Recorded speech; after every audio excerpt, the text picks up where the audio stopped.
মহান বিজয় দিবস উদযাপনের আরো খবর জানাতে এই মুহূর্তে লক্ষ্মীপুর থেকে যোগ দিয়েছেন সহকর্মী আব্বাস হোসেন। আব্বাস হোসেন, সারা দেশেই তো মহান বিজয় দিবস পালনে নানা ধরনের আনুষ্ঠানিকতা নেওয়া হয়েছে। লক্ষ্মীপুরে কি ধরনের আয়োজন চলছে?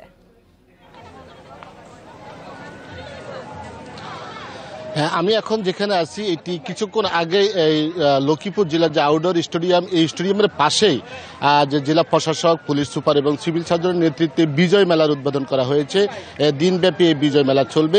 এর আগে সকালে কিন্তু যে সূর্যোদয়ের পরপরই কিন্তু জেলা প্রশাসক রাজীব কুমার সরকার, পুলিশ সুপার আক্তার হোসেন এবং সিভিল সার্জন ডাক্তার আহমেদ কবির সহ শহীদদের শ্রদ্ধা জানিয়ে তারা ফুল নিবেদন করেছেন। এরপরে বিভিন্ন রাজনৈতিক দল, বিএনপি, ছাত্রদল, যুবদল এবং যে বৈষম্য বিরোধী যে শিক্ষার্থী রয়েছে তারা, মুক্তিযোদ্ধা, বিভিন্ন সামাজিক সংগঠন এবং প্রেস ক্লাব সহ সবাই কিন্তু শহীদের যে শ্রদ্ধা নিবেদন করেছেন। পাশাপাশি গণকবরে তারা যে সেখানেও শ্রদ্ধা নিবেদন করে তারা যে মুনাজাত করেছেন। এর বাইরে কিন্তু আমরা এখন যে বিজয় মেলা রয়েছে সেখানে নানা ধরনের বয়সী যে মানুষ তারা কিন্তু এই বিজয় মেলা তারা ভিড় করছেন, এই বিজয় মেলা তারা আসছেন। এর বাইরেও কিন্তু কিছুক্ষণ আগে সদর হাসপাতালে যে বিনামূল্যে যে রক্তদান কর্মসূচি সেটি কিন্তু শুরু করা হয়েছে, সেটিও কিন্তু আমরা দেখেছি। এর বাইরে কিন্তু এখন জেলা প্রশাসক কার্যালয়ের সামনে মুক্তিযোদ্ধা এবং যে তাদের শহীদদের পরিবারের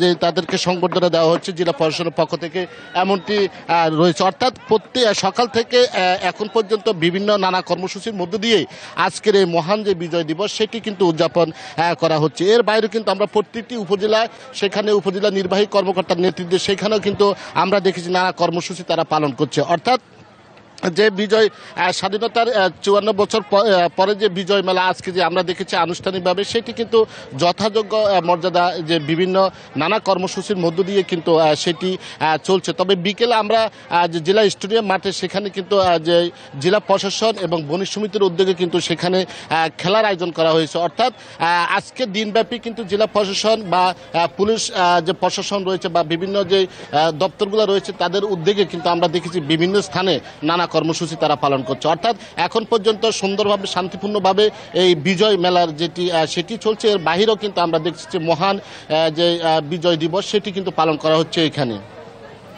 লক্ষ্মীপুর থেকে জানাচ্ছিলেন সহকর্মী আব্বাস হোসেন।